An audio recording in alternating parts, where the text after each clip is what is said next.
You saw it here first. District Attorney Bonnie Dumanis made it official on Good Morning San Diego today. She's running for mayor.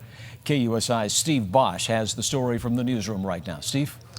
Alan, Bonnie Dumanis, of course, has been a frequent guest on Good Morning San Diego, and today she told us she's informed her supporters, her friends, and others in the community that she's a candidate for mayor.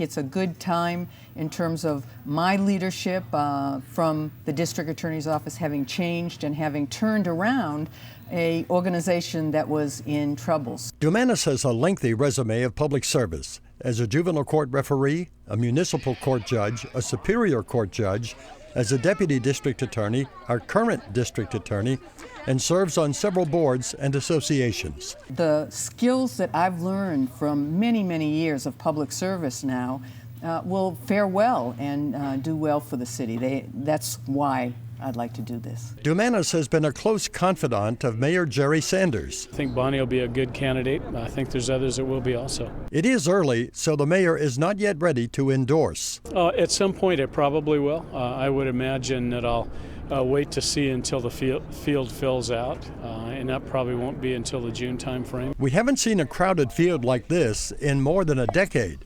Political consultants are beside themselves. This is like San Diego's greatest soap opera. Who's going to be the mayor? There'll be two from the city council, and that'll be Councilman Carl DeMaio and Councilmember Kevin Faulkner. You have Assemblyman Nathan Fletcher, who's gotten prominence with Chelsea's Law. I've heard that Bob Filner is thinking of running. Chris Kehoe has been making noises about running. Other names include Port Chairman Scott Peters and businessman Steve Francis. These political consultants say Dumanis is probably the strongest out of the gate. She's the only one elected countywide.